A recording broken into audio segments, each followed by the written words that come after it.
साथियों नमस्कार। Real news channel में आपका हार्दिक स्वागत है। बात करेंगे बाबा साहेब डॉक्टर अंबेडकर के बारे में। जब बाबा साहेब डॉक्टर अंबेडकर बहुत छोटे थे और उनका दाखिला एक स्कूल में कराया गया और हो भी गया, और वो इसलिए क्योंकि उनके पिताजी भारतीय सेना में सूबेदार के पद पर थे। अब पिताजी की वजह से उनका दाखिला तो स्कूल में हो गया, लेकिन क्योंकि वो अछूत जाति से संबंध रखते थे, इसलिए उन्हें कक्षा में बच्चों के बराबर बैठने का या उनके बराबर कोई भी अधिकार उन्हें हासिल नहीं था। अपने बैठने के लिए, नीचे बिछाने के लिए दरी भी वो अपने साथ लेके जाते थे, और अगर उन्हें प्यास लगती थी तो वहां जो चपरासी होता था वो ऊपर से डालकर पानी बाबा साहेब को पिलाता था। अगर वो चपरासी छुट्टी पर हुआ या कहीं इधर उधर चला गया तो बाबा साहेब को कितनी भी प्यास लगी हो, वो पानी नहीं पी सकते थे। ऐसे उनके ऊपर प्रतिबंध लगे हुए थे। बाबा साहेब इन सारी चीजों को धता बताते हुए स्कूल में पढ़ते रहे, और जैसे तैसे करके उन्होंने इतनी पढ़ाई की कि अपने साथ के बच्चों में सबसे आगे निकल गए। बाबा साहेब समझते थे कि जिस व्यवस्था ने मुझे अछूत बनाया, मेरे समाज को अछूत बनाया है, उस व्यवस्था से अगर लड़ना है तो पहले अच्छी तरह मुझे पढ़ना होगा। और यह मंत्र बाबा साहेब ने इतने छोटे बचपन में ही समझ लिया था। बाबा साहेब जानते थे कि उनकी जाति का कोई भी बच्चा स्कूल में दाखिला नहीं ले सकता था, उनको पढ़ने नहीं दिया जाता था, और कोई उनकी जाति में पढ़ा लिखा पहले से था भी नहीं। इस तरीके से बाबा साहेब ने इतनी पढ़ाई की कि उन्हें वजीफा भी हासिल हुआ, और उसके बाद में वो ब्रिटेन, अमेरिका के बड़े बड़े कॉलेजों से उन्होंने शिक्षा हासिल की। उनके पास 32 डिग्री होती थी और 3 पीएचडी। हालांकि आजकल आपने देखा होगा कि कोई आदमी अगर एक पीएचडी कर लेता है तो वो अपने आप को कितना बड़ा वो समझता है और प्रदर्शन करता है, लेकिन बाबा साहेब ने तीन पीएचडी की हुई थी। बाबा साहेब समझते थे कि मुझे अपने समाज के लिए अगर कुछ करना है तो अच्छी पढ़ाई करनी होगी, और उसके बाद में वापस आकर भारत में समाज के लिए काम करना होगा। बाबा साहेब महात्मा गांधी को क्या मानते थे? हालांकि कई पार्टियां और देश में काफी लोग महात्मा गांधी को राष्ट्रपिता और पता नहीं क्या क्या कहते हैं, लेकिन बाबा साहेब ने कहा था, एक इंटरव्यू में कहा था उन्होंने, कि पता नहीं पश्चिमी मीडिया मोहनदास करमचंद गांधी को क्यों महात्मा कहता है और क्यों उसकी इतनी हवा बनाता है। महात्मा गांधी कोई महात्मा नहीं है, कोई महात्मा जैसे काम नहीं है। हां, वो शरारत कर सकते हैं, और एक तरह से 2 तरह की राजनीतिक साजिश कर सकते हैं। इसके बारे में बताया जाता है कि महात्मा गांधी ने 2 अखबार चलाए, एक हरिजन, एक इंग्लिश में और एक हिंदी में।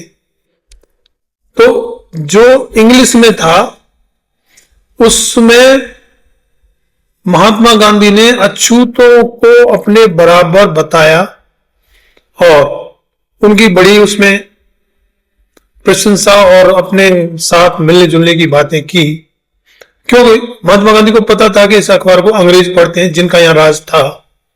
और एक अखबार गुजराती में महात्मा गांधी का निकलता था जो दकियानुसी बातों से भरा होता था। बाबा साहेब डॉक्टर अंबेडकर के अनुसार महात्मा गांधी एक दकियानुसी रूढ़िवादी आदमी हैं, जो वर्ण व्यवस्था के बड़े पैरोकार हैं, जो ऊंच नीच को जायज मानते हैं। और महात्मा गांधी गुजराती में जो अपना अखबार निकालते थे उसमें वही बातें लिखते थे वर्णवादी और ऊंच नीच की बातें, क्योंकि वो जानते थे कि गुजराती में जो अखबार निकल रहा है उसमें यही बातें लिखी जाएंगी, तभी लोग उनके पीछे लगेंगे। हालांकि बाबा साहेब डॉक्टर अंबेडकर को जो सम्मान मिलना चाहिए था वो इतिहास में नहीं मिला। हालांकि बाबा साहेब डॉक्टर अंबेडकर जवाहरलाल नेहरू के मंत्रिमंडल में बतौर कानून मंत्री रहे, लेकिन उससे पहले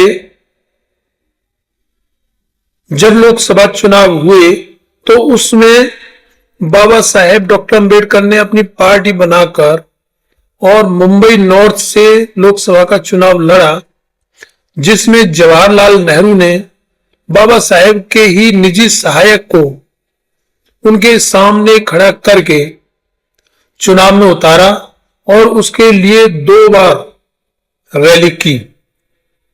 इससे सिर्फ बाबा साहेब को हराया ही नहीं, उनके सहायक द्वारा हराकर उनको नीचा भी दिखाया था जवाहरलाल नेहरू ने।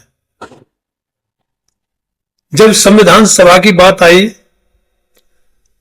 तो संविधान सभा में जवाहरलाल नेहरू बिल्कुल नहीं चाहते थे कि बाबा साहेब डॉक्टर अंबेडकर संविधान सभा में आए, और जवाहरलाल नेहरू समेत अन्य नेताओं ने उस समय यह कहा था कि संविधान सभा के दरवाजे ही नहीं, खिड़की और रोशनदान भी बंद कर दिए हैं डॉक्टर अंबेडकर के लिए। अब देखते हैं डॉक्टर अंबेडकर कैसे संविधान सभा में आएंगे। उस समय बाबा साहेब डॉक्टर अंबेडकर ने मुस्लिम लीग के साथ पश्चिम बंगाल की सीट से संविधान सभा का चुनाव लड़ा और वहां से जीते। जबकि वह सीट और उसका एरिया वो बंटवारे के समय पाकिस्तान को दे दिया गया और बाबा साहेब की भारत के संविधान सभा की सदस्यता नहीं रह सकी। तो हालांकि अब पार्टियां, तकरीबन तमाम पार्टियां बाबा साहेब डॉक्टर अंबेडकर का नाम लेती हैं, बड़े गुणगान करती हैं, लेकिन उन्हें यह बताना चाहिए कि बाबा साहेब का अपमान करने में उन पार्टियों के नेताओं ने कितनी बड़ी भूमिका निभाई थी और बाबा साहेब डॉक्टर अंबेडकर की बात को मानने के लिए कौन तैयार था, जबकि उनकी बातें सही थी। बाबा साहेब डॉक्टर अंबेडकर महिलाओं के लिए हिंदू कोड बिल पहले ही लाना चाहते थे, लेकिन जवाहरलाल नेहरू इसके लिए तैयार नहीं थे। और उसके साथ ही जो बाबा साहेब डॉक्टर अंबेडकर ने संविधान के अनुच्छेद 340 में पिछड़े वर्गों के लिए एक कमेटी बनाने का जो प्रस्ताव रखा था, उस पर भी जवाहरलाल नेहरू ने उस समय कोई काम नहीं किया था और कमेटी नहीं बनाई थी। इन दोनों बातों से परेशान होकर बाबा साहेब डॉक्टर अंबेडकर ने कानून मंत्री पद से भी इस्तीफा दे दिया था। सोचिए, आज के समय में अगर कोई आदमी मंत्री बन जाए तो क्या वो अपने आप इस्तीफा देता है? चाहे कितना भी हो जाए, चाहे कुछ भी हो जाए, चाहे जनता कितना भी इस्तीफा मांगे, लेकिन कोई आदमी इस्तीफा नहीं देता है। जबकि बाबा साहेब डॉक्टर अंबेडकर ने मुद्दों पर, यानी कि हिंदू कोड बिल पास करने में उस समय के प्रधानमंत्री जवाहरलाल नेहरू ने रुचि नहीं दिखाई और पिछड़े वर्गों के पहचान के लिए जो कमेटी बननी थी वो प्रधानमंत्री जवाहरलाल नेहरू ने नहीं बनाई। इन दोनों बातों से खफा होकर बाबा साहेब डॉक्टर अंबेडकर ने कानून मंत्री पद से इस्तीफा दे दिया था। सोचिए कितनी बड़ी सोच रही होगी बाबा साहेब। और बाबा साहेब इतने पढ़े लिखे थे कि उस समय के कांग्रेस के सारे नेता इकट्ठे होकर भी बाबा साहेब की पढ़ाई का बराबरी नहीं कर सकते थे। बाबा साहेब को संविधान सभा का अध्यक्ष क्यों बनाया गया था?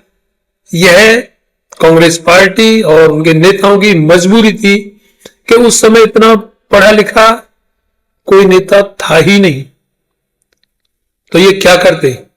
अन्यथा अगर इनके सामने मजबूरी ना होती उन मनवादी नेताओं के सामने, तो क्या वो बाबा साहेब डॉक्टर अंबेडकर के द्वारा ये संविधान लिखवाते जिसमें कि बाबा साहेब ने अपनी मर्जी से समानता, बंधुत्व, भाईचारा का समावेश किया है, जबकि वो ये चीजें बिल्कुल भी नहीं चाहते थे। आरक्षण वो बिल्कुल नहीं चाहते थे, लेकिन बाबा साहेब की जिद के सामने वो कहीं टिक नहीं पाई। तो बाबा साहेब डॉक्टर अंबेडकर ने जब मनुस्मृति दहन किया था, उस समय कांग्रेस के कुछ मनवादी नेता भाग के सरदार पटेल जी के पास पहुंचे और उनको कहा कि अंबेडकर ने हमारे धार्मिक ग्रंथ मनुस्मृति का दहन किया है, जिस पर पटेल, महात्मा गांधी आदि नेताओं ने कहा कि उन्होंने जो मनुस्मृति का दहन किया है, तो इस पर आप शांत रहें। अगर आप लोगों ने कोई ज्यादा बवाल किया तो डॉक्टर अंबेडकर एक बहुत बड़े बैरिस्टर हैं, वो आगे और भी दहन कर सकते हैं और आप उनका कुछ नहीं कर पाओगे। तो बाबा साहेब का खौफ भी उस समय इतना था, हालांकि उनके चारों तरफ मनवादी और मनवादी व्यवस्थाएं जमी हुई थी, लेकिन उसके बावजूद भी बाबा साहेब इतने बड़े सभी भाषाओं के, यानी कि 9 भाषाओं के ज्ञाता थे। और जब उनका परिनिर्वाण हुआ 14 अक्टूबर 1956 को, 6 दिसंबर 1956 को जब उनका परिनिर्वाण हुआ, तो उस समय उनकी लाइब्रेरी में 50,000 पुस्तकें थी। इतने बड़े पुस्तक प्रेमी होने के बावजूद भी एक पुस्तक मनुस्मृति का बाबा साहेब ने दहन किया, ये भी उस समय के विद्वानों की और अब के विद्वानों के लिए भी बड़ी सोच विचार करने वाली बात है कि इतने बड़े पुस्तक प्रेमी होने के बावजूद भी बाबा साहेब ने मनुस्मृति का दहन क्यों किया था। क्योंकि बाबा साहेब समाज का विघटन, समाज का तानाबाना, ऊंच नीच की व्यवस्था, इन सारों की उत्पत्ति मनुस्मृति से मानते थे और इन्हें गलत मानते थे, इसलिए बाबा साहेब ने मनुस्मृति का दहन किया था। हालांकि वो पुस्तकों से बहुत प्रेम करते थे। बाबा साहेब का मानना था कि शिक्षा वो शेरनी का दूध है कि जो जितना पिएगा वो उतना ही जोर से दहाड़ेगा, और बाबा साहेब आजीवन दहाड़ते रहे क्योंकि उन्होंने इतनी ज्यादा शिक्षा हासिल की हुई थी। बाबा साहेब ने कोई भी क्षेत्र ऐसा नहीं छोड़ा कि अगर उन्हें कहें राजनीतिक, पत्रकार, वकील, मतलब किसी भी क्षेत्र में देखें, बाबा साहेब ने तकरीबन सारे क्षेत्रों में बड़े बड़े काम किए हैं।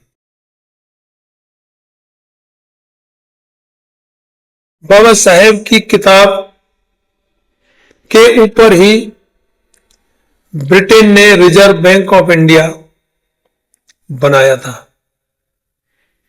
अब चाहे पार्टी बाबा साहेब का नाम कितना भी लें, लेकिन उस समय बाबा साहेब को जो सम्मान देना था वो किसी ने भी नहीं दिया। आप लोगों के सामने आप देखते हैं कि 6 दिसंबर 1956 को परिनिर्वाण होने के बावजूद भी बाबा साहेब का जो फोटो या तेल चित्र कहेंगे, पार्लियामेंट के सेंट्रल हॉल में 1990 में लगाया गया है, जब वीपी सिंह की सरकार आई।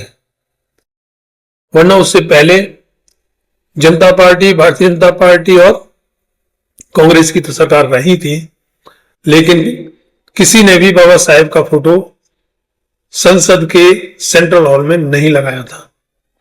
ये बाबा साहेब के प्रति उस समय के नेताओं का रवैया था। अब चाहे कोई भी कुछ भी कहे, अब तो तमाम पार्टियों के नेता बाबा साहेब का नाम लेते हैं और बाबा साहेब के नाम के बगैर किसी की राजनीति पूरी नहीं हो रही है। हालांकि जैसा होता है कि सच को दबाया तो जा सकता है, लेकिन खत्म नहीं किया जा सकता। उसी की वजह से अब जैसे जैसे समय बीत रहा है, बाबा साहेब का नाम उभर कर इतना आ रहा है कि बाबा साहेब के नाम के बगैर किसी पार्टी या किसी नेता की राजनीति नहीं चल पा रही है। इसलिए सभी को बाबा साहेब का नाम लेना पड़ रहा है। और बाबा साहेब ने भारत में जो काम किए हैं वो सभी वर्गों के लिए, महिलाओं के लिए, पुरुषों के लिए, मतलब सभी वर्गों के लिए किए हैं। जबकि भारतीय राजनीति ने उनको एक दलित नेता कहकर किनारे कर दिया था। जबकि हिंदू कोड बिल तो सभी वर्गों की महिलाओं के लिए था, वो चाहे किसी भी वर्ग की हो। या संविधान में सभी को समानता का अधिकार तो सभी के लिए था, किसी एक वर्ग के लिए थोड़ी। या इंडियन रूपी एंड प्रॉब्लम जो किताब थी जिसके ऊपर रिजर्व बैंक ऑफ इंडिया की स्थापना हुई, वो तो सभी वर्गों के लिए थी, सिर्फ दलितों के लिए थोड़ी थी। तो इस तरीके से बताया जा सकता है, कहा जा सकता है कि बाबा साहेब ने तो पूरे देश के लिए, पूरे समाज के लिए, सभी समाजों के लिए, सभी वर्गों के लिए इतने महान काम किए हैं कि भारत का कोई एक नेता इतने काम अभी तक नहीं कर पाया है। और ना ही अभी तक इतना कोई पढ़ा लिखा नेता भारतीय राजनीति में हुआ है। अमेरिका में जो काम अब्राहम लिंकन और मार्टिन किंग लूथर ने किया था, उससे कहीं ज्यादा काम बाबा साहेब डॉक्टर अंबेडकर ने भारत के लिए किया है। लेकिन अफसोस, भारत की राजनीति, या ये कहेंगे कि ये मनुवादी व्यवस्था, इसने इतने महान शख्सियत को एक दलित नेता कहकर एक किनारे कर दिया था, जो अब वो दीवारें टूट रही हैं और बार बार बाबा साहेब का नाम उभर कर आ रहा है, जिसकी वजह से पूरा वर्ल्ड, पूरा विश्व बाबा साहेब की महानता को मान रहा है। और देश में भी लोगों को जो नहीं मानते थे उनको भी मानना पड़ रहा है। इन्हीं कुछ बातों के साथ बाबा साहेब डॉक्टर अंबेडकर को शत शत नमन करते हैं। ऐसी जानकारी के लिए, अगर आप चाहते हैं कि ऐसी जानकारी की आपके लिए लाई जाए, तो चैनल को सब्सक्राइब, वीडियो को लाइक, शेयर और कमेंट में अपनी राय जरूर दें। शेयर इतना करें कि बाबा साहेब की जानकारी जन जन तक पहुंचे। इसी के साथ धन्यवाद। जय भीम, जय भारत।